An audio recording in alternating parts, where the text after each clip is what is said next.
Como bien lo habíamos dicho, hoy comenzamos un nuevo curso. Cada ciertas clases de nuestro curso de Panorama del Antiguo Testamento, hacemos un breve stop para tocar algún tema que creemos importante para nuestra congregación. Y uno de esos temas es el tema del sufrimiento. En una ocasión algunos pastores, como decimos nosotros, echaban broma. Decían, cuando no tengas que predicar, listo, trae una serie sobre el sufrimiento. Inmediatamente la iglesia va a estar contenta por temas como eso, porque nosotros todos los días estamos experimentando el sufrimiento de diferentes maneras. Así que el tema del sufrimiento siempre será relevante para la iglesia. No importa en qué tiempo lo digas, no importa bajo qué circunstancias, para la iglesia siempre este será un tema de suma importancia y de necesidad. Pero no hemos traído este tema precisamente porque no había nada que enseñar. De hecho, tenemos muchas cosas que enseñar, sino porque creemos que es necesario que tengamos una perspectiva correcta acerca del sufrimiento. Y no interpretemos el sufrimiento como solamente la situación económica. No, nosotros podemos sufrir de mil maneras. El sufrimiento tiene diversos colores, como vamos a ver a partir de hoy. Pero hay algunas cosas que yo quisiera en mi introducción mencionar. Pero antes de eso, nosotros queremos dar crédito a los pastores de la Iglesia Bautista Internacional en República Dominicana. Nos hemos valido de mucho material de ellos, una serie que ellos dieron hace muchos años. Y hemos tomado algunos de este material y lo hemos aplicado al contexto de nuestra iglesia. Pero antes de empezar, yo quisiera dar algunas premisas acerca del sufrimiento. No primicias, dije premisas. Hay premisas, mis amados hermanos y amigos que están esta noche aquí, hay premisas en la vida cristiana y en la vida en general, que si yo no las tengo claras, esas premisas, y si yo no las acepto, esas premisas, todo lo que se va a construir por encima de eso va a estar oscuro para mí. Porque si yo no entiendo, si yo no acepto estas premisas que vamos a ver ahora, va a ser muy difícil, casi que imposible, que nosotros entendamos el tema acerca del sufrimiento. Y sin más preámbulo, yo quisiera que viéramos algunas de esas premisas, basadas en el título que tengo en pantalla. A veces nosotros sufrimos, y quiero que veamos algunas premisas vitales para que nosotros podamos entender a toda luz el sufrimiento en nuestra vida cristiana. Y la primera premisa que yo quiero que tú y yo consideremos esta noche acerca del sufrimiento es la siguiente. Nosotros sufrimos en primer lugar por nuestro pecado, especialmente por el pecado de nuestros primeros padres, Adán y Eva, y de a partir de allí pecado que afectó a sus descendientes, o sea, nosotros. Para los que no lo saben, la Biblia nos enseña que Adán y Eva fueron los representantes de la raza humana, nuestros primeros padres, como algunos les llaman. Nosotros creemos como iglesia en una doctrina que se llama el federalismo, y nosotros creemos que Adán era nuestra cabeza federal, o sea, en nuestro español era nuestro representante. Él nos representaba delante de Dios. Si él fallaba, eso iba a traer consecuencias terribles para todos sus descendientes, porque estábamos ligados a él. Y si él cumplía lo que Dios le había encomendado, por supuesto, iban a venir bendiciones de parte de Dios. Pero ustedes y yo sabemos la historia, y es que Génesis nos enseña que nuestros primeros padres fallaron. Y la Biblia enseña que sus descendientes, o sea, nosotros, hemos acarreado la culpa y las consecuencias de dicha caída. No entender Génesis 3 va a ser catastrófico para cada uno de nosotros. Así que es muy importante entender que nosotros sufrimos en primer lugar por nuestro pecado. Lo que estoy colocando aquí es el pecado por la raza humana. Adán pecó, quien era nuestra cabeza federal o nuestro representante. ¿Y qué pasa cuando Adán cae? Él hunde a toda la creación. Él nos hunde a todos nosotros los descendientes en este montón de consecuencias que trajo el pecado. De hecho, nosotros hasta el día de hoy estamos sufriendo las consecuencias de ello. Una de las maldiciones que Dios da a Adán era que ahora el trabajo iba a ser mucho más duro. No porque el trabajo fuera una especie de castigo, no, el trabajo fue un regalo de Dios. Hay una canción muy conocida que dice que el trabajo lo ha dado Dios como castigo. Eso es una mentira. Porque el trabajo fue dado por Dios antes de la caída, antes de Génesis capítulo 3. El trabajo fue dado para hacer una bendición, solo que el trabajo iba a ser más difícil a partir de ahora, porque la tierra que se iba a labrar ya estaba maldita por el pecado. Eso era lo que haría difícil el trabajo, de tal manera que ahora íbamos a cosechar con el sudor de nuestra frente.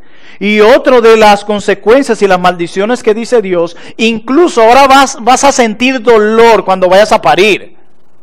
Y hermanos, si ustedes van a alguna de las maternidades de nuestro país, ustedes se pueden dar cuenta que dicha maldición sigue vigente hasta el día de hoy, 2018. Y a eso le sumas a la rebeldía de la mujer, la manera en cómo el hombre iba a oprimir a la mujer, etcétera, etcétera, etcétera, etcétera. Hay grandes consecuencias que estamos enfrentando. La creación sufrió las consecuencias. La raza humana sufrió las consecuencias. Así que nosotros sufrimos en primer lugar por nuestro pecado. Esa es una premisa que tú y yo debemos entender. Este mundo no es lo que debería ser debido al pecado. Pero por otro lado, en el otro extremo, nosotros sufrimos por ser piadosos. Así es. Tenemos un extremo en el que sufrimos por nuestro pecado y tenemos otro extremo en el que sufrimos por ser piadosos. Y usted me dirá, pastor, ¿pero cómo es esto? Bueno, mira la cruz de Cristo. Tenemos al Salvador del mundo, a nuestro Señor Jesucristo, quien sufre por su piedad. Los mártires a lo largo de la historia fueron perseguidos, asesinados, torturados, quemados por su piedad. Ustedes recordarán que el día domingo yo en mi introducción del culto les compartí el pasaje de Hechos 16 cuando Pablo y Silas fueron encarcelados y yo los veía como ellos estaban presos, habían sido azotados y enviados a lo más profundo de la cárcel por predicar a Cristo. Y yo les decía que muchas veces sufrirá por hacer lo bueno. Muchas veces los pastores sufrimos por hacer lo correcto. Muchas veces ustedes sufrirán por hacer lo correcto. Así que en un extremo yo sufro por ser pecaminoso y en otro extremo yo sufro por ser piadoso. Y eso debido al mundo en el que vivimos. Hermanos, el dolor y el sufrimiento no es tan simple como parece. De hecho, como decía un buen siervo de Dios, luego de Génesis capítulo 3, luego que el pecado entra al mundo, las cosas no son tan simples como parece.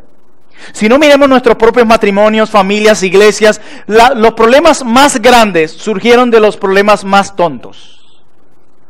Luego de Génesis capítulo 3, luego que entró el pecado al mundo, las cosas no son tan simples como parece. Todo resulta complicado. Todo es más complicado. Todo es un embrollo. Todo es difícil.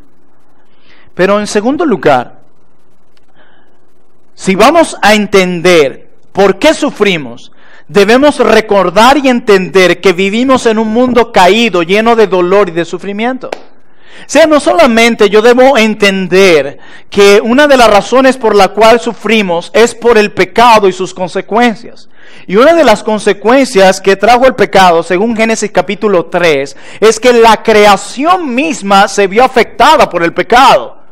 A eso nos referimos con que vivimos en un mundo caído.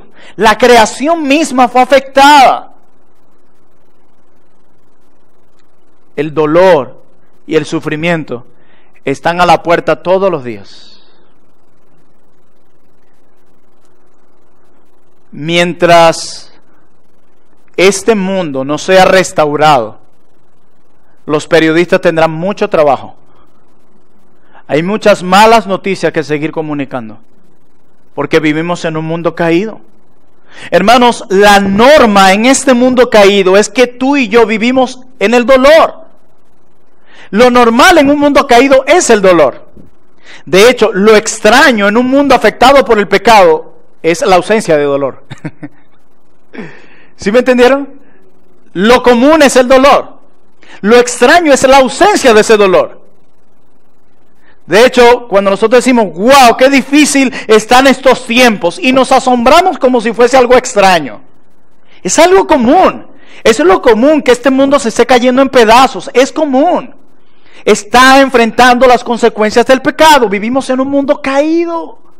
Y tú tienes que entender esa premisa para que entiendas el sufrimiento. Mira, en la semana nosotros experimentamos diferentes tipos de dolores.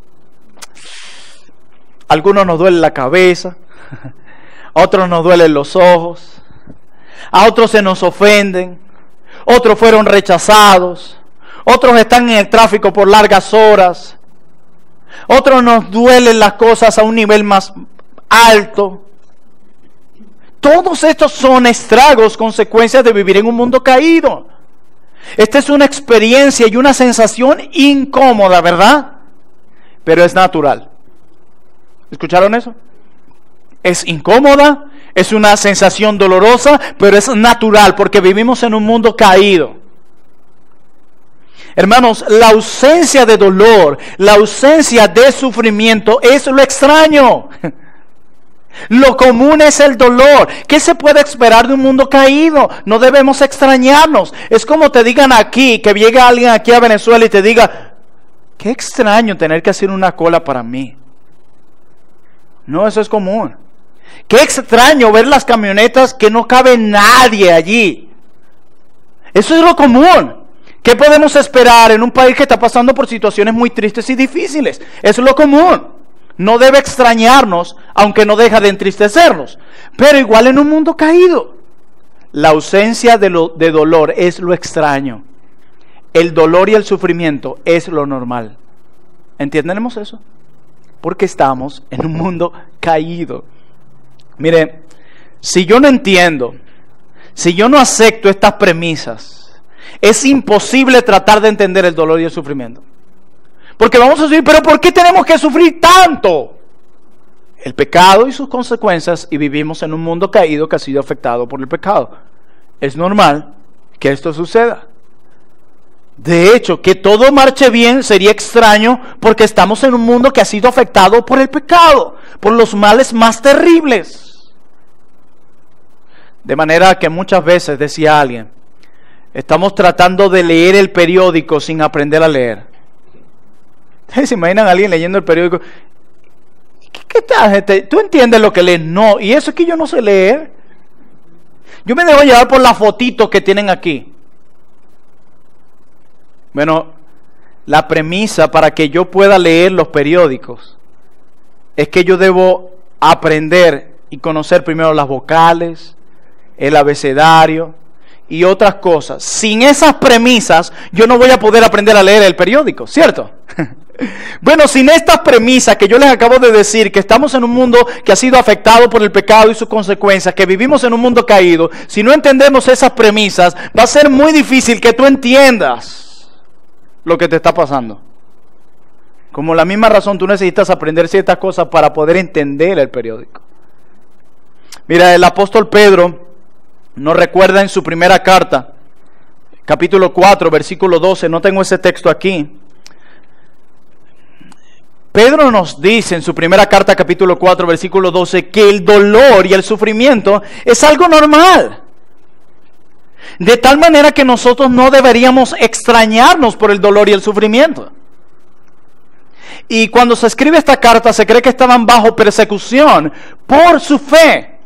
No por sus propios anhelos o deseos, o porque no tenían la casa que querían o el sueldo que querían, no, por su fe, por predicar a Cristo. Estaban siendo torturados, martirizados, quemados, asesinados. Y Pedro les dice en la primera carta, capítulo 4, versículo 12, él le dice, amados, no se sorprendan del fuego de prueba que les ha sobrevenido, como si alguna cosa extraña os aconteciese, dice Pedro. Él dice, ¿cuál es el asombro? ¿Cómo puede ser, Pedro, que estemos siendo perseguidos y asesinados? Pero eso no es extraño, eso es normal. Aún nuestro Salvador nos dijo que si el árbol verde hacen estas cosas, ¿qué será con nosotros? ¿Cuál es el asombro? Si con nuestro Salvador lo mataron, lo asesinaron, ¿qué harán con sus seguidores? ¿Por qué les extraña? Eso es lo normal. Extrañese si no los persiguen. ¿What? Sí. Dice Pedro. Y lo que Pedro está diciendo aquí a estos hermanos no es un simple dolor físico, no es un dolor de cabeza, no es que estoy batallando porque no tengo el sueldo que quisiera, no, esto era una persecución. Los estaban matando a causa de su fe. Mire, los cristianos que nos quejamos hoy en día de tonterías como, ay, hay que tardar 1 hora para agarrar la camioneta.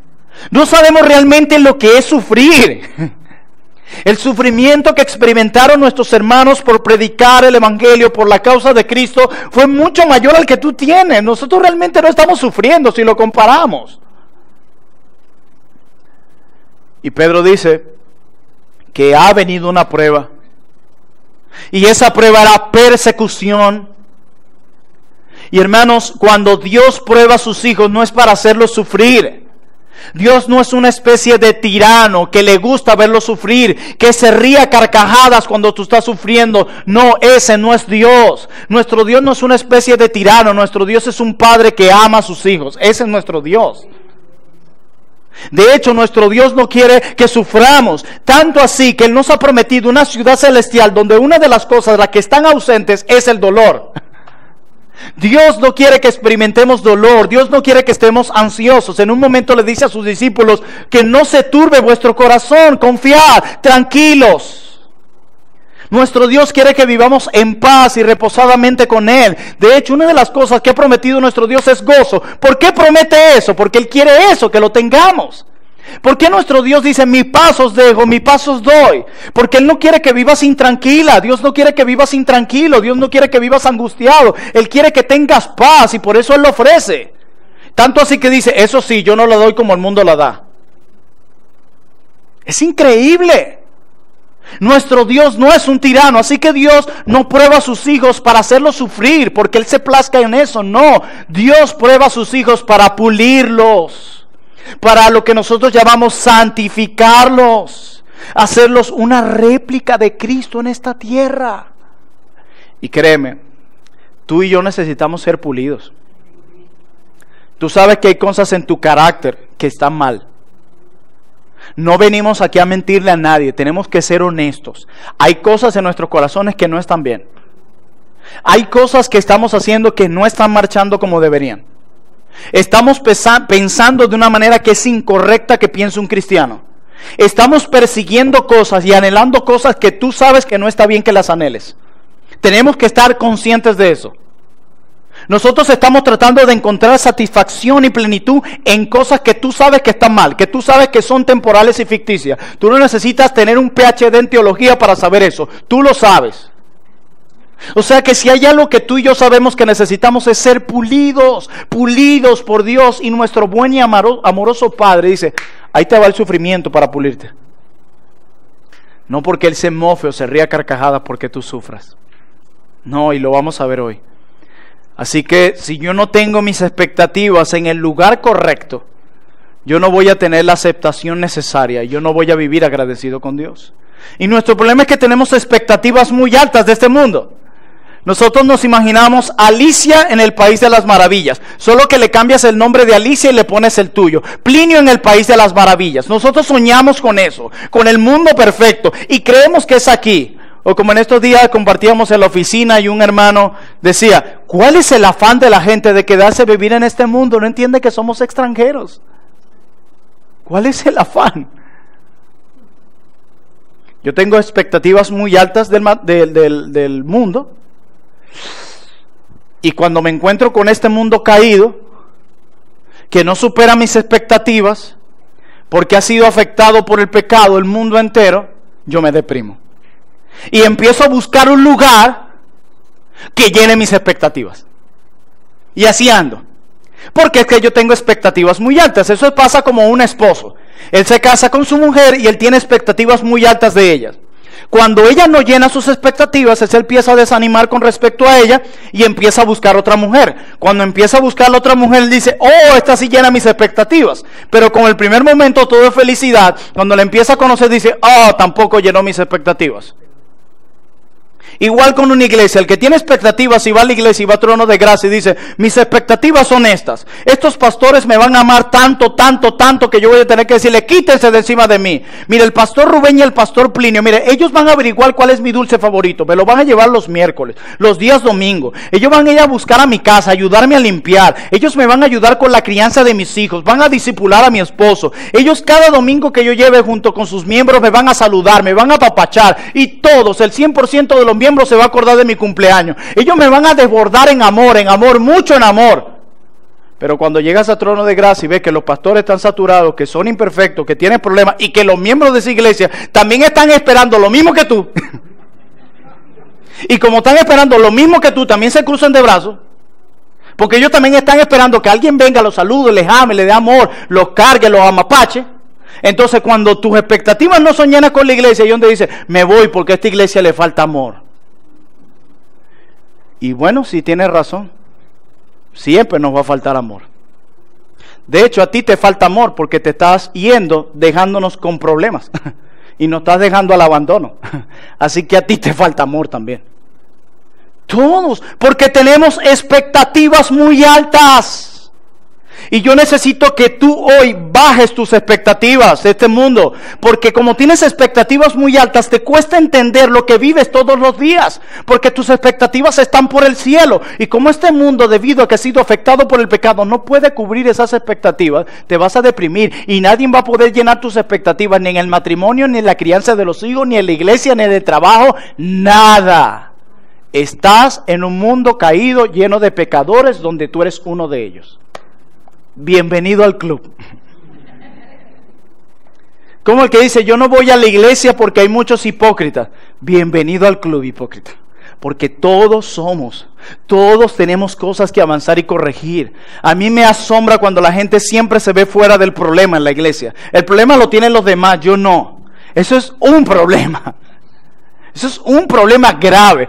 Porque un día daremos cuentas a Dios por eso. Pero entonces tenemos en cuenta esas dos premisas. Vivimos en el mundo afectado por el pecado y sus consecuencias, en un mundo caído, y entender eso nos ayudará a bajar nuestras expectativas y a no correr a buscar lo que llene nuestras expectativas. Razones por las que sufrimos. Sin más preámbulo, quiero pasar a la parte cremosa de esta clase. Yo voy a dar alrededor de 4 o 5 razones por las cuales sufrimos. Y yo quiero que tú puedas tomar notas de ellas, luego meditar en ellas y entender por qué nos sucede lo que nos sucede. Y en siguientes clases vamos a ver el cómo enfrentar el sufrimiento, pero hoy vamos a ver el porqué del sufrimiento. Sin más preámbulo, vamos a ver nuestro primer punto, luego de tener esas premisas en la mente. Primera razón por la que sufrimos. Porque vivimos en un planeta disfuncional. Es parte de lo que hablé en mi segunda premisa. Vivimos en un planeta que ha sido afectado totalmente por el pecado. Miren cómo lo dice la Biblia, lo dice mejor que yo. Romanos capítulo 8, versículos 22 al 23. Dice, porque sabemos, dice Pablo, que toda la creación, ¿te das cuenta? No dice la naturaleza, porque sabemos que toda la creación gime a una, y aún está con dolores de parto hasta ahora la creación. Pero ¿por qué, Pablo? Y dice en el 23, y no solo la creación, sino que también nosotros mismos que tenemos las primicias del Espíritu, nosotros también gemimos dentro de nosotros mismos. Y ahora Pablo responde que es lo que está esperando la creación y nosotros. Esperando la adopción, la redención de nuestro cuerpo. La creación está esperando ser redimida, ser restaurada. Es maravilloso hasta donde llega el alcance de nuestro Señor, que no pretende solamente salvar, regenerar, restaurar a criaturas como tú y como yo, sino que pretende restaurar la creación entera. Por eso es que nos promete cielos nuevos y tierra nueva. No reparada, nueva. ¡Qué maravilloso! Por eso es que vamos a necesitar ojos glorificados para poder ver tal belleza. Por eso es que lo mejor que le puede pasar a un cristiano a veces es morir. Pero le tememos a eso porque amamos tanto esto acá. Ay, los panas míos del barrio, mis amistades, y qué va a hacer la Camucha y la Elizabeth cuando yo no esté, cómo van a levantarse, cómo van a surgir. No, hermano mío, tu mirada ha de estar arriba. Eso es lo que le dice Jesús a Pedro cuando se acerca a él y le dice: Señor, ten compasión de ti. ¿Y saben qué es lo que le estaba tratando de evitar Pedro a Jesús? No sufras. No sufras. Wow. ¿Y qué le dijo Jesús? Tú tienes un problema, Pedro. Y un problema muy fuerte. Tú tienes puesta tu mirada en las cosas de los hombres. Tú tienes que poner tu mirada en las cosas de arriba. Tu agenda, Pedro, no es la misma que la mía. Y nuestro problema por la cual corremos del sufrimiento es porque tenemos nuestra mirada puesta en las cosas de los hombres. Y aunque decimos amén, eso es terrible. Porque eso es lo que nos está llevando a vivir nuestra vida cristiana de una manera tan ansiosa y depresiva. Porque queremos la comodidad aquí, en lugar de anhelar la restauración de todas las cosas. Miren, dice Pablo que aún la naturaleza gime, dice Pablo. La naturaleza disfunciona todo el tiempo. Mire, unos días, hace muchos años, hubo muchas inundaciones en Haití, por ejemplo.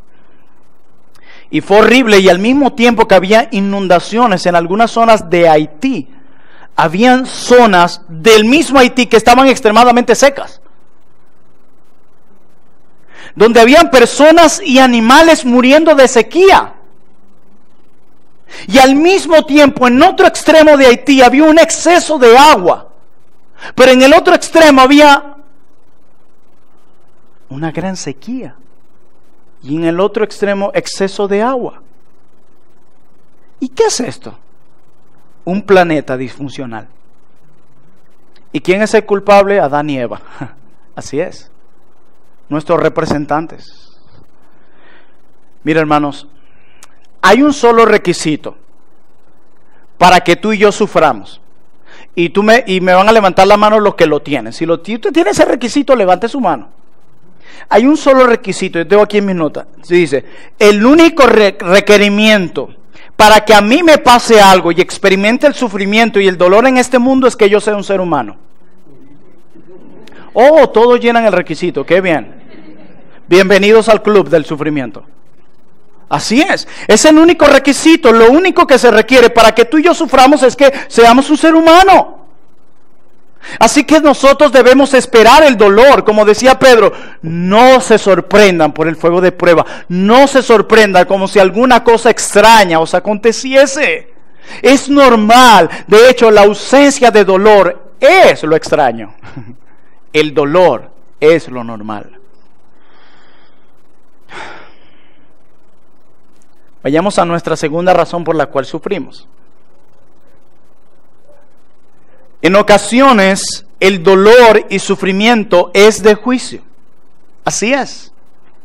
En ocasiones, el dolor y el sufrimiento es de juicio. En la sociedad actual y en la iglesia del siglo XXI, la gente no quiere oír eso. En las iglesias de hoy queremos oír puro apapacho, puro abracito, puro besito, todo que nos ama, que somos campeones, que somos poderosos. Pero no, la Biblia no oculta la realidad de que vendrá el juicio para aquellos que desobedecen a Dios. Eso es una realidad. De hecho, el mismo ser humano que aborrece el juicio de Dios, ese mismo ser humano anhela el juicio sobre algunas personas. Ese mismo que dice: ¿cómo me van a hablar en esa iglesia de que Dios va a emitir un juicio? El mismo que dice: a ese que hizo mal, juicio con él. Es increíble, ¿verdad? Esos son los mismos que dicen: pero si Dios existe, ¿por qué permite tantas cosas malas? ¿Lo han escuchado? Pero cuando las cosas están marchando bien, no buscan a Dios tampoco. Ok, vamos a suponer que, bueno, tú rechazas a Dios porque ha permitido cosas malas. Pero tú no, por lo menos cuando las cosas van marchando bien, no te dedicas a pensar: ¿existe un Dios porque están pasando cosas buenas? Tampoco. Quiere decir que tu problema no es que haya argumentos sobre la existencia de Dios. El problema del hombre es moral. Porque si reconoce la existencia de Dios, ha de someterse a ese Dios y no quiere someterse a Él. Por eso la mejor respuesta es: no existe. Qué fácil, ¿verdad? Mire, en la Biblia tú encuentras múltiples episodios de Dios enviando un juicio. Y ese juicio causa dolor. Cuando viene el juicio de Dios a una nación, a una familia, causa dolor. Nunca el juicio trae alegría. Siempre los juicios de Dios traen dolor. Y yo quiero decirles que el juicio de Dios es una respuesta al pecado del hombre. ¿Escucharon eso? No es que Dios es arbitrario. Bueno, voy a descender fuego aquí y allá. No. El juicio de Dios siempre será una respuesta al pecado del hombre. Ya no al pecado general de Adán y Eva, sino al pecado del hombre, al pecado de un matrimonio, al pecado de una sociedad, al pecado de generaciones. Dios responde al pecado del hombre con juicio. Así hace Dios. Y creo que la palabra de Dios lo dice mejor que yo. Génesis 18:20, dice la palabra de Dios: entonces Jehová le dijo: por cuanto el clamor contra Sodoma y Gomorra se aumenta más y más, y miren esta clave, y el pecado de ellos se ha agravado en extremo, Dios tiene que responder. Hay pecado en extremo, Sodoma y Gomorra. ¿Y cómo responde Dios en un Génesis 19:24? Entonces Jehová, Él no mandó a nadie, Él lo hizo Él.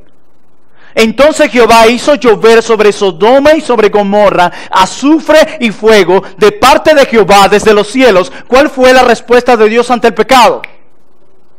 Juicio. ¿Trajo dolor? Sí, trajo dolor.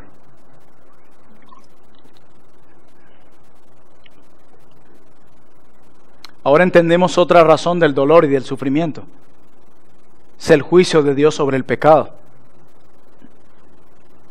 Aquí estamos viendo el juicio sobre dos ciudades altamente pecaminosas, conocidas por su inmoralidad sexual. Pero el día de mañana, yo voy a estar sufriendo porque me metí en deudas, no he sido responsable con mis deudas. Entonces ahora yo tengo gente llamándome, abogados detrás de mí, y seguro algunos han caído presos debido a mis deudas. Y la causa de eso fue mi pecado. Y de esa manera se manifestó el juicio de Dios. No fue con fuego y azufre, si no ya muchos no estarían aquí. No, fue de esa manera. Mira, a veces decimos: ay, pero yo soy creyente. Dios no va a derramar juicios sobre mí. No hay condenación para los que están en Cristo Jesús. Y eso es verdad. Pero también es verdad que Dios al que ama disciplina, como veremos más adelante, y Él va a poner su vara sobre ti para que te apartes de ese pecado por las buenas o por las malas. El Dios al que adoramos ahorita fue el que mató a Ananías y a Zafira. El Dios al que le cantamos ahorita, fuente de la vida eterna, fue el que destruyó una ciudad completa y anegó una nación entera. El Dios que le cantamos ahorita fue el que enfermó a muchos en Corinto y mató a otros porque tomaban la cena indignamente. Y nos da la razón para que no sean condenados con el mundo. Dios hará todo lo que sea necesario para guardarte, como lo veremos más adelante. Cuando nosotros pecamos, le estamos diciendo a Dios: dame con tu vara. Eso es lo que estamos provocando. Mire, alguien lo ilustró de esta manera. Dios es ofendido infinitamente cuando pecamos, porque Dios es infinitamente santo. Esa es la razón. Mire, lo ilustro de esta manera. Imagínense a un cirujano que está en una sala y él quiere que todo esté estéril, todo esté desinfectado para una operación. Todo debe estar limpio y puro, nada puede dañar eso. Imagínate cuán gravoso sería para ese cirujano que al lado de la sala de cirugía hubiera una pocilga de puercos y que abrieran la ventana de cirugía que se comunica con esa pocilga. ¿Qué es lo que pasaría? Se contaminaría el lugar. Pero imagínate más. si un puerco entra en la sala de cirugías? Él no lo va a mirar y decir al cirujano, ¡uy, qué bello puerquito! Ven. Él no va a hacer eso. ¿Verdad que no? Él se va a irritar. ¿Por qué? Porque él aborrece esa suciedad debido a que eso debe estar 100% limpio, estéril. Y él va a gritar, porque eso puede ocasionar una gravosa contaminación. Sin embargo, para el puerco que se revuelca en su cochinería, él está bien y está cómodo. Él no sabe que está así puerco. Mire, es como nosotros muchas veces cuando nos revolcamos en nuestros pecados. Dios ruge desde los cielos. ¿Saben por qué? Porque eso es extremadamente gravoso para Él, porque Él es santo, santo, santo, perfectamente limpio, perfectamente puro. Por eso es que es tan terrible cuando pecamos con nuestro cuerpo. Porque Él ha hecho morada en nosotros por medio de la tercera persona de la Trinidad. Ahora dice que somos templo y morada de Él. El pecar es tan terrible porque pasa por encima nuestra unión con Cristo. Por eso dice Pablo, glorificar a Dios con vuestros cuerpos. ¿No sabéis que habéis sido comprados por alto precio? ¿No sabéis que son morada y templo del Espíritu Santo? Eso es lo gravoso, estamos contaminando lo que ha de estar limpio para el Señor. Aquí hace morada la tercera persona de la Trinidad, que por ser la tercera persona de la Trinidad también es santa, santa, santa. Y cada vez que pecamos es como soltar un puerco lleno de barro y de estiércol dentro de este salón de cirugía que tiene que estar 100% estéril. Eso es lo que hace grave el pecado. Lo que hace grave el pecado no es que ofendiste al que está al lado, sino que ofendiste a un Dios 100% puro y perfecto. Eso es lo que hace grave. Tercera razón por la que nosotros experimentamos dolor y sufrimiento, y es por la empatía. Así es. Hay dolor y sufrimiento por la empatía. Ya vimos dos razones por las cuales sufrimos, pero la tercera persona es por la empatía. Por lo menos aquellos que son padres, que han visto a su hijo en dolor y sufrimiento, a veces con vómitos, dolor de cabeza y fiebre. Tú, Rubén, que tienes una niña pequeña, ¿te duele o no te duele cuando la ves así?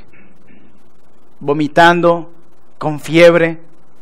Te sientes mal, y aquellos que son padres y han sido padres lo saben. Y tú directamente, tú no estás sufriendo. Tú no tienes fiebre, ni tienes vómito, ni dolor de cabeza. Lo tiene tu hijo. Pero a ti te dolió eso. ¿Por qué? Porque tú tienes una empatía con tu hijo. Eso trae dolor, ver a tu hijo mal. Mira, es inevitable. Yo no sé qué padre tú le puedes sentir que se siente mal, que se siente bien cuando su hijo está mal. No importa la edad que tengan, siguen siendo tus hijos. Ese vínculo solo lo termina la muerte, más nada. Y tú sientes dolor. ¿Cómo mi hijo puede estar sufriendo así? O una madre. Yo recuerdo en una ocasión, a mí me tocó visitar en el hospital a una jovencita de tan solo 16 años que murió con leucemia. Y yo recuerdo cuando la fui a visitar en su habitación para que ella escuchara el evangelio. Yo recuerdo ver a su madre cada vez que llegaba del hospital, o ese día que yo fui al hospital a predicarle a su hija, siempre la veía con sus ojos bien rojos, hinchados, delgada y adolorida. Por la empatía. Nosotros sufrimos debido a esa empatía también. Y ahora te pregunto, ¿tú crees que Dios tiene una empatía con sus hijos? Recuerda, Él no es un tirano que se alegra en verte llorar, que se alegra en verte sufrir, que te alegra en verte afanado y angustiado. No, Él es un Padre amoroso. Mira, hermanos, tu mente jamás podrá entender la manera como Dios te ama. Tú puedes intentar a pensar, ¿qué tanto Dios me ama? Me quedo corto. Dios nos ama demasiado, demasiado, demasiado. ¿Tú piensas que a ti te duele el dolor de tus hijos y a Dios no? Porque si a ti te duele el dolor de tus hijos y a Dios no, tú tendrías que ser entonces mejor que Dios. Pero Dios Cristo dijo, si vosotros siendo malos sabéis dar buenas dádivas a vuestros hijos, ¿cuánto más vuestro Padre? Y dice, ¿cuánto más? Diciendo, yo amo más. ¿Tú crees que amas mucho? Bueno, yo amo más que tú. Más de la manera en como yo me entrego con mi hijo y corro aquí, me angustio, me desvelo, más. Así como te duele a ti tu hijo, a Dios también le duele los suyos. Eso es una realidad. Mire, de hecho, Dios encarnado en la persona de Jesús es quien más dolor ha sufrido. No solo por la crucifixión.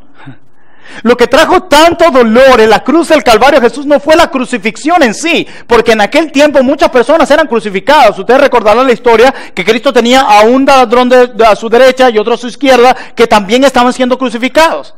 Así que el dolor de Cristo no fue la crucifixión en sí. A veces nosotros decimos, ay sus manos, ay sus pies, ay su corona. No, el dolor de Cristo fue más allá. Porque mira, si yo tengo una jaqueca ahorita mismo,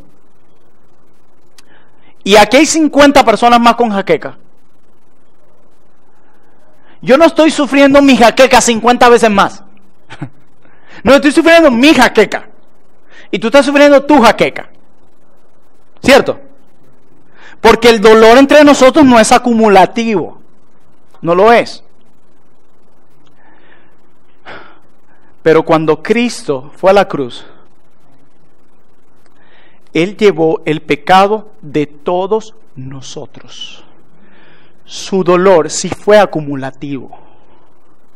Eso es el dolor más fuerte. Lo sintió no solamente por sus clavos y sus pies horadados, sino porque Él estaba cargando allí el peso, el dolor, el sufrimiento de millones de sus escogidos, donde estaba tu dolor y el mío.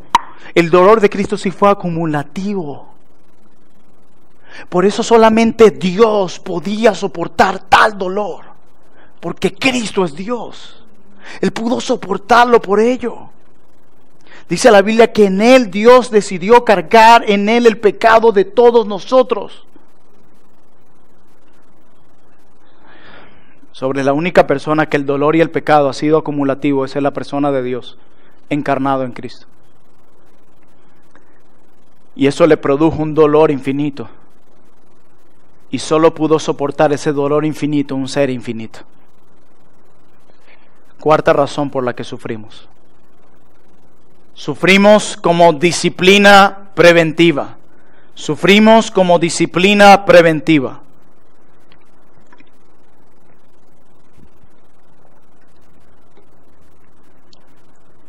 Nuestro Padre nos ama, ¿cierto? Y como Él nos ama, Él hará todo lo posible para hacernos bien a nosotros. De hecho, Dios nunca niega ningún bien a sus hijos. Lo que tú tienes hoy es porque es un bien para ti. Lo que no tienes hoy es porque no era de bien para ti.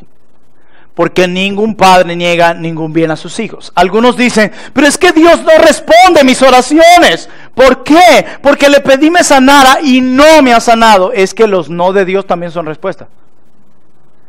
De hecho, tú le dices a tus hijos, mamá, ¿puedo ir a la calle con mis amiguitos? No. Y después viene el hijo, mira, yo me fui con mis amiguitos. ¿Y por qué? Porque tú nunca me respondiste. Claro que te respondí, te dije que no. O sea que los no también son respuesta. O sea que cuando Dios dice no, también es una respuesta. Él siempre responde. El problema es si respondió como tú esperabas, pero Él siempre responde. Hasta donde yo sé, Dios no sufre de amnesia, ni de sordera. No, Él escucha todo. Él es omnipotente, Él es omnisciente, omnipresente. Todas nuestras oraciones las escucha. Todas. Pero en su mano bondadosa para con nosotros, hay momentos que nos niega cosas que nosotros queremos tanto. Y hay momentos que nos da cosas que nosotros, yo no te lo pedí. Es que ese es el problema, que si yo se hubiese puesto a pedir a ti, tú fueras un mayor desastre. ¿Tú no te acuerdas cuando no me conocías? Sí, más o menos. Tú todo lo hacías como se te daba la gana. ¿Y cómo te salió la cosa? Mal. Bueno, por esa razón es que yo no le digo sí a todo lo que tú me pides. Yo no le niego ningún bien a mis hijos, dice Dios. Mira lo que dice Pablo en la segunda carta a los Corintios, capítulo 12, versículos 7 al 9. Dice Pablo, luego de haber ido al tercer cielo, dice, y para que la grandeza de las revelaciones, aquí Pablo nos está dando una razón, no me exaltase desmedidamente, mírate lo que habrá visto este hombre, me fue dado un aguijón en mi carne. Mira esto, un mensajero de Satanás que me abofetee. ¿Para qué, Pablo? Para que no me enaltezcan sobremanera. Respecto a lo cual 3 veces he rogado al Señor que lo quite de mí. ¿Y saben cómo le respondió el Señor? Primera vez, no. Segunda vez, no. Tercera vez, Pablo, no. Y fue a Pablo. Nosotros no le llegamos ni a los tobillos a ese hombre. Y queremos, Dios, dinos que sí. ¿Y saben qué fue lo que dice Pablo más adelante que le dijo el Señor? Bástate en mi gracia. Yo quiero que a partir de hoy mi gracia sea suficiente para ti. ¿Y saben cómo lo vas a experimentar? En debilidad. Aquí hay cosas por las cuales Dios me hace atravesar que ni siquiera son como juicio o castigo, según este punto.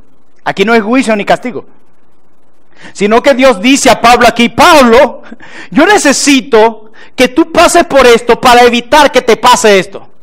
¿Se me entiende? O sea que esto puede ser un mal humanamente hablando, pero divinamente hablando es un bien. Esto es un mal desde abajo, pero es un bien desde arriba. El bien está en que esto te va a impedir aquello, Pablo. Eso es lo que dice el texto. Eso es lo que Pablo está diciendo. Dios vio que subir un mortal como Pablo a conocer cosas divinas que estaban en el tercer cielo es algo que un mortal no puede tolerar. Esto lo va a enorgullecer seguro. Bueno, mire caballeros, si ustedes se emocionan de haber ido a Punta Cana, yo fui al tercer cielo. Ustedes no saben nada. Y Pablo dice en el versículo 7, dice, y para que la grandeza de las revelaciones no me exaltase desmedidamente. Él no está dando la razón. Entonces Dios le dice, mira, te voy a mandar un aguijón que te abofetee para que no te enaltezcas. Y yo estoy seguro que cada uno aquí en esta sala tiene su aguijón, que cuando quiera agarrar vuelo, mire con una tijera esa de jardinero, ¡bum!, otra vez para abajo. Y después uno empieza, ay, me están creciendo las alitas y... Señor, pues no me da ni siquiera despegar nada. Yo a mis hijos no le doy ni despegar para que no te enaltezcas. Yo te voy a quebrar las muletas si es necesario. La disciplina preventiva y la correctiva son manifestaciones del amor de Dios. La Biblia dice que el Señor al que ama, disciplina. Así que cada manifestación de la disciplina del Señor es por amor. Hemos visto en la noche de hoy 4 razones por las cuales experimentamos el sufrimiento. A ver, la primera, ¿cuál fue? ¿Qué dije en primer lugar? ¿Cómo? Así es, debido a que afectó el pecado, vivimos en un mundo caído. ¿Qué más? El juicio de Dios sobre el pecado trae dolor y sufrimiento. ¿Qué más? Por la empatía también sufrimos. ¿Qué más? Disciplina preventiva, como lo vimos ahora. Todas estas cosas, sufrimiento. Y en ese mundo caído, que es el que vivimos, no solamente el mundo, la creación ha sido afectada por el pecado, sino las relaciones. Ustedes no se dan cuenta que, hermano, después de la caída, mira, antes de la caída Adán dice, esta es huesos de mis huesos, carne de mi carne. Qué poeta, Adán. Dice, Señor, esa que está allá, evita, eso es lo más bello que hay aquí. Pero luego de la caída, dice, la mujer que tú me diste. Ya va, ¿y qué pasó con esa princesa? Es que ella, cuando hace su cosa, la veo fea. Y así es uno cuando está de buena con la mujer, mi niña, y uno pone en Facebook de todo. Si fuera, la gente se llegara ya por Facebook. encontré la mujer perfecta, pero el primer discusión, ¿y qué pasó con eso? La risita de la foto, ¿qué pasó? ¿Qué cambió? Porque las relaciones se vieron afectadas. Por eso es que nosotros tenemos conflictos entre hermanos, entre familias, entre esposos. Por esa misma razón. Porque el pecado afectó las relaciones. Las afectó también. Y no podemos olvidar eso. Mire, yo cuando traigo a consejería a matrimonios, yo le digo, vamos a hablar de la relación vertical de Dios contigo. Y yo le digo, dentro de la relación hay dos personas, sí, yo y Dios. Ok, chévere, muy bien, 20 puntos ahí. Entre los dos, ¿quién es perfecto y quién es imperfecto? Ay, pastor, fácil, Dios es perfecto y yo soy imperfecto. Y cuéntame, ¿cómo es esa relación? ¿Es perfecta? No. A veces me cuesta buscar a Dios con pasión, con deseo de leer su palabra, de obedecerla. Y es una relación donde uno de los dos es perfecto y el otro no. ¿Cómo será una relación donde los dos son imperfectos? Ay, mamá. Difícil, ¿verdad? Pero a veces nos choca porque tenemos expectativas muy altas. No, nuestros hermanos, vecinos, pastores, todos somos imperfectos. Estamos en un proceso de santificación, de crecer. De hecho, todos deberíamos anhelar estar creciendo en la fe. Deberíamos estar preocupados si estamos estancados. Yo debería estar orando más que hace unos años. Yo debería estar leyendo la Biblia con más pasión que hace unos años. Yo debería estar sirviendo a mi prójimo más que hace unos años. Si no hay un problema grave. A modo de conclusión quisiera cerrar con algunas cosas. Sin duda alguna, según lo que hemos visto hoy, tenemos expectativas muy altas de este mundo caído. Muy altas. Plinio en el país de las maravillas, no, está en Venezuela de paso. Un mundo caído, no ni siquiera está en un mundo caído, sino dentro de ese mundo caído, está dentro de un país caído. Estamos aquí. ¿Y qué puedo esperar yo? Que yo vaya con la bombona de gas, ¿no? Mi amor, ¿a dónde vas? ¿Por qué vas tan tarde? No, voy a comprar una bombona. Pero te va a demorar, no, esos son 2 minutos. Lo que va a poder demorar es elegir qué color de la bombona quiero. No, eso es irreal. Porque estamos en un mundo caído. Es normal que esas cosas sucedan. Y el problema de nosotros es que tenemos expectativas muy altas. Y cuando nos enfrentamos con la realidad, ahí es donde vienen hermanos y dicen, pastor, me quiero ir del país. Porque si lo dijéramos considerando lo de hoy, dijeran, es que yo tengo expectativas muy altas y esto aquí no está llenando mis expectativas y voy a otro lugar que sí las llene. En pocas palabras, eso es lo que decimos a veces. Es lo que nos falta decir. Es por eso cuando andamos busca de otra pareja, tratando de encontrar satisfacción en el dinero, en las relaciones. Nosotros relacionamos muy poco o nada el testimonio de las Escrituras con respecto al sufrimiento. Nosotros empezamos a leer la Biblia. Adán sufrió, Abel sufrió, Abraham sufrió, Moisés sufrió, Josué sufrió, José sufrió, David sufrió, Jeremías sufrió, Pedro sufrió, Pablo sufrió, Cristo sufrió como ninguno de ellos. Pero cuando nos llega el sufrimiento, ¿por qué a mí? Nos olvidamos que vivimos en un mundo caído. Por eso que tenemos que recordar las premisas. Nos olvidamos. Nos parece extraño. Mire, ¿saben cuáles son las posibilidades que a mí me diagnostiquen cáncer o un tumor el día de mañana? 10 de 10. ¿Saben cuáles son las posibilidades que yo termine la próxima semana con un balazo en la cabeza por un robo? 10 de 10. Porque yo vivo en un mundo caído. Pero si yo estoy, no, a mí no me va a caer nada, no me voy a enfermar, no me voy a enfermar, no me voy a enfermar, no me voy a enfermar. No. O como dice gente, no hable de eso. Yo estoy seguro que mucha gente que está sufriendo enfermedades no habló nada de eso. Eso es mentira. Vivimos en un mundo caído. Y no te vas a poder evitarlo ni que no hables de eso. La tasa de mortalidad es 100 de 100. Todos vamos a morir. Si miramos este mundo bajo esa expectativa, nos extrañaríamos menos. Y alguno dirá, pero qué pesimista esta clase. Vamos a salir aquí con, hermano, ¿qué más está enfermo? Sí, es lo normal que me enferme. Lo más posible es que mañana empiece a escupir sangre y no dure ni 8 días. Es normal. No, la idea no es esa. La idea es que tampoco tomes esa idea fatalista de tratar de tapar el sol con un dedo, de que no, nada está pasando. Eso es un error, eso no es fe. Yo debo decirle que eso no es fe, eso es fatalismo, eso no es fe. Nosotros deberíamos relacionar nuestra fe con las circunstancias. De hecho, nuestro problema es ese, que no relacionamos nuestra fe con las circunstancias. Pero tenemos que tener una expectativa correcta de dónde estamos, con quiénes vivimos, en la iglesia en la que estamos, quiénes somos, para así anhelar la redención que Cristo vino a traer. Mire, hay cosas que honestamente todos anhelaríamos en este mundo caído. Muchas cosas. Y con respecto al sufrimiento, y con esto voy concluyendo, no hay dos grupos. Los que sufren y los que no sufren. No. El 100% sufre. Así es. Para aquellos que tienen la idea de mártires, de que ¡ay, nadie sufre como yo! Mira a Cristo y verás que no le llegan ni a las uñas a Jesús. Tú no sufres nada en comparación de eso. Y nosotros merecemos mucho de nuestro sufrimiento.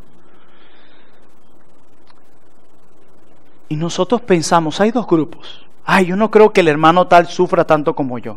Ustedes están pensando en eso. Dios no quiere que estés pensando de esa manera. Dios quiere que relaciones tu sufrimiento con la fe. Deja de estar pensando en el sufrimiento del otro. Solo quiero que sepas que todos sufrimos. Todos los que están aquí en este salón, incluyendo el que te habla, sufrimos. Y a veces la gente cree que incluso los pastores no sufren. Como que los pastores tienen todo resuelto. Los pastores tienen la vida resuelta. No es así. En estos días tuvimos nuestra reunión pastoral y los dos hablamos, tanto Rubén como yo, de cuántas cosas nos han cargado en la iglesia, en nuestras familias, en el país. Y estamos muy cargados. También nosotros sufrimos, nosotros también hemos experimentado lo que es ahí. ¿Qué vamos a comer mañana? A nosotros también se nos daña el carro. Nosotros también nos enfermamos. También podemos terminar en un hospital. También tenemos tentaciones, dificultades con nuestras esposas. Y hay gente que también tiene expectativas muy altas de sus pastores. Por eso cuando ellos no la cumplen, yo debo decirte, hermana mía y hermano mío, yo voy a decepcionarte. Así como tú muchas veces me decepcionas a mí. ¿Por qué? Porque las relaciones han sido afectadas. No somos lo que deberíamos ser. Después de Génesis 3, no todo es tan simple como parece. Y mira, hay muchas situaciones difíciles las que yo experimento. Por ejemplo, yo tengo muchos problemas de salud, de lo que estoy padeciendo desde hace años. Aparte de eso, no puedo tener hijos. Y anhelo desde hace 8 años tener mi familia. Y Dios a mí me ha enseñado en su palabra que Él no me ha prometido un hijo. Dios nunca me lo prometió. Dios no me ha prometido ni siquiera una esposa. Dios ni siquiera me ha prometido una casa que tanto anhelo para ofrecerle a mis hijos. Yo no tengo un hogar como muchos de ustedes tienen. Yo no tengo la mejor economía como quisiera. Yo tengo grandes dificultades y también sufro por lo que le sucede a mi familia. Y Dios no me prometió nada de eso. Pero Dios sí me prometió una cosa. Y fue darme a su Hijo Jesucristo. Y me lo otorgó por medio del arrepentimiento y la fe. Ya yo en Cristo ya estoy pleno. Yo para estar pleno no necesito tener 5 hijos. Aunque doy gloria a Dios por los hijos. Doy gloria a Dios cuando Dios concede hijos, como se lo acaba de conceder a Joan y a Yuslene, quienes han sabido hoy que están embarazados. Sí, tranquilito, ahorita lo felicita. Tranquilo, para que quede grabado. Y eso es una bendición. Pero yo no voy a obtener mi identidad en que soy padre, o en que soy esposo, o en que estoy soltero, o en que soy pastor. Mi identidad está en Cristo. En Él yo he hallado mi identidad. Mi identidad no está en que yo soy esposo o en que soy pastor. Mi identidad está en que yo soy cristiano. Esa es mi identidad. Mi plenitud está en Cristo. Lo que Dios me ofreció fue a su Hijo bendito y precioso. Y ya lo tengo conmigo. Lo tengo conmigo, es mío. Es mi Salvador. Yo puedo decirlo así, nadie me va a arrebatar eso. Es mi Salvador. Es mío, Cristo es mío, me pertenece. Por medio de la fe me puedo apropiar de ese derecho. Ya yo estoy pleno en Él. para disfrutar de Él aún en este mundo caído. Cristo es suficiente, aun cuando las paredes se me vengan encima, Él es suficiente. Cristo es suficiente a pesar de los dardos que Satanás todos los días me está... Él es suficiente. Cristo es suficiente a pesar de que yo no tenga lo que quiero. ¿Por qué? Porque Dios dice, yo te prometí a mi hijo, ¿te cumplió o no? Sí, gracias por darme el tesoro más hermoso que hay. En Cristo estamos completos, aún en medio del sufrimiento de este mundo caído. Oremos.